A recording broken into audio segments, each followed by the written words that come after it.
Renault India, जो एक iconic French car maker है, 2005 में बहुत उम्मीद के साथ इंडिया आई थी। इंडियन ऑटो मार्केट उस समय बूम कर रहा था और रेनॉल्ट ने 2007 में लोगन लॉन्च करने के लिए महिंद्रा के साथ पार्टनरशिप किया, लेकिन लोगन इंप्रेस नहीं कर पाई। वो प्रैक्टिकल थी, पर उनमें फ्लेयर की कमी थी। रेनॉल्ट को जल्दी समझ में आ गया कि इंडियन खरीदार रिलायबिलिटी से कहीं ज्यादा चाहते थे। 2010 में रेनॉल्ट सोलो हो गई, जिसका मकसद लोकल नीड को बेहतर ढंग से समझना था। उन्होंने चेन्नई प्लान में इन्वेस्ट किया, जो सीरियस कमिटमेंट का सिग्नल था। नए बेंचमार्क सेट करने के लिए इंटरनेशनल एक्सपर्टीज लाई गई। सीखे हुए लेसन के साथ रेनॉल्ट एक नए फ्रेश स्टार्ट के लिए तैयार थी। रेनॉल्ट ने इंडिया की पहली रियल बैक थॉट के लिए स्टेज तैयार कर दिया था। 2012 में डस्टर के लॉन्च के साथ ही सब कुछ बदल गया। कॉम्पैक्ट एसयूवी सेगमेंट गर्म हो रहा था और डस्टर ने फॉर्मूला को नील्ड किया। रनिंग लुक, स्पेस और शानदार ग्राउंड क्लियरेंस, यह जल्दी एक हाउसहोल्ड नेम बन गया, जिसे इसकी राइड और एफिशिएंट डीजल इंजन के लिए सहारा गया। स्मार्ट प्राइस और रेनॉल्ट को एक एज दिया। 2 सालों तक 1 लाख से ज्यादा डस्टर बिकी। फिर क्विड आई और हैचबैक, जिसे एसयूवी इंस्पायर्ड लुक और टच स्क्रीन जैसे फीचर थे, जो इनकी प्राइस पर रेयर थे। क्विड ने एंट्री लेवल सेगमेंट को हिलाकर रख दिया था। कुछ समय के लिए रेनॉल्ट इनोवेशन और वैल्यू का ब्रांड बन चुका था। शोरूम ग्राहकों से भरे रहते थे और रिविल्स ब्रांड कैचअप करने के लिए कैरम्बल कर रहे थे। रेनॉल्ट इंडिया में लॉन्ग टर्म सक्सेस के लिए तैयारी में लग रही थी, लेकिन रेनॉल्ट का मोमेंटम ज्यादा दिन तक नहीं चला। कंपनी डस्टर और क्विड पर ही ज्यादा निर्भर थी। नए एक्साइटिंग मॉडल लॉन्च करने में फेल हो गई। लोडगी, कैप्चर एंड किगर जैसे नए लॉन्च स्टैंड आउट करने में स्ट्रगल कर रहे थे। रेनॉल्ट अपनी लाइनअप और अपडेट करने में धीमी थी और डस्टर आउटडेटेड हो गई थी। ऑटोमेटिक और नई टेक की कमी ने इनकी एप्पल को नुकसान पहुंचाया था। कॉस्ट कटिंग की वजह से बिल्ड क्वालिटी में कमी आई और आफ्टर सेल्स सर्विस भी खराब हो गई।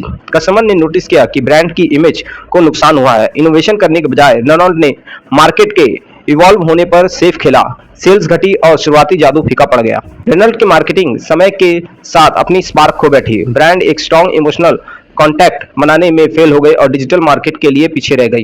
आफ्टर सेल सपोर्ट एक पेन पॉइंट बन गया, जिससे डिले पार्ट और दूर से सर्विस सेंटर के बारे में शिकायत थी। डीलरशिप एक्सपेंशन धीमा था, जिससे ग्रोइंग मार्केट ने रेनॉल्ट की पहुंच को सीमित कर दिया, जबकि अराइवल ब्रांड के शोरूम हर जगह थे। रेनॉल्ट का नेटवर्क पतला होते चला गया। ये इशू जमा होते गए, जिससे ग्राहक बेहतर सर्विस वाले ब्रांड की तरफ शिफ्ट होने लगे। ट्रस्ट और लॉयल्टी तेजी से कम होने लगी। रेनॉल्ट की इस समस्या को ठीक न कर पाने की वजह से उसे भारी कीमत चुकानी पड़ी। इंडियन कार मार्केट बहुत कॉम्पिटिटिव है। मारुति, होंडाई, टाटा, महिंद्रा ने तेजी से अडॉप्ट किया और नए मॉडल और फीचर लॉन्च किए। रेनॉल्ट पीछे रह गया। फ्यूल एफिशिएंसी और इजी मेंटेनेंस के लिए इंडियन प्रेफरेंस से मैच करने में स्ट्रगल कर रही थी। उनकी कारें अच्छी दिखती थी, लेकिन उनमें रिलायबिलिटी की कमी थी, जो कि फैमिलीज चाहती थी। राइवल्स ने बहुत फाइनेंसिंग, लोकलाइज मार्केटिंग और स्ट्रॉन्ग कस्टमर रिलेशनशिप ऑफर किए। रेनॉल्ट का अप्रोच दूर का और कम पर्सनल लगता था। मार्केट शेयर सिकुड़ता गया, क्योंकि खरीदार ज्यादा ऑफर करने वाले ब्रांड की तरफ चले गए। रेनॉल्ट बस आउटप्लेस और आउटक्लास्ड हो गया। रेनॉल्ट के लिए कस्टमर फीडबैक नेगेटिव हो गया। कस्टमर को सनरूफ, ऑटोमेटिक और एडवांस सेफ्टी टेक जैसे फीचर की कमी महसूस होने लगी।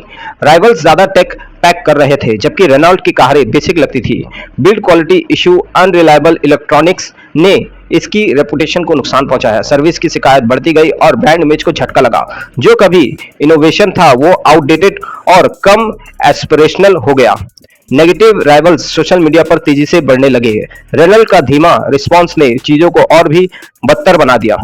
रेनॉल्ट की इंडिया में गिरावट के कुछ मुख्य कारण हैं। डस्टर और क्विड पर ज्यादा निर्भर ने वैरायटी को कमी कर दी। स्लो इनोवेशन और मॉडर्न फीचर की कमी ने इसकी अपील को नुकसान पहुंचाया। वीक आफ्टर सेल्स सर्विस और लिमिटेड डीलरशिप प्रेफरेंस ने ग्राहकों को निराश किया। डिले पार्ट्स और खराब सर्विस ने खरीदारों को दूर कर दिया। वीक मार्केटिंग और फ्लेंडिंग ब्रांड इमेज ने नए ग्राहकों को अट्रैक्ट करना मुश्किल बना दिया। एक फास्ट मूविंग मार्केटिंग में रेनॉल्ट बस रिबिल्ड रहने में फेल हो गई। इंडिया में रेनॉल्ट की जर्नी सक्सेस और क्यूशन दोनों का एक लेसन है। सही प्रोडक्ट दिलों को जीत सकता है, लेकिन कॉम्प्लिकेंसी महंगी साबित हो सकती है। रेनॉल्ट को नई मॉडल और फीचर में इन्वेस्ट करना चाहिए, जो इंडिया खरीदारों को एक्साइट कर सके। एक स्ट्रॉन्ग सर्विस नेटवर्क और डिजिटल प्रेफरेंस बनाना जरूरी है। फीडबैक सुनना और तेजी से एक्ट करना एसेंशियल है। बोल्ड मूव और एक रिन्यूएबल फोकस के साथ रेनॉल्ट बाउंस बैक कर सकता है। आगे का रास्ता कठिन है, लेकिन इम्पॉसिबल नहीं।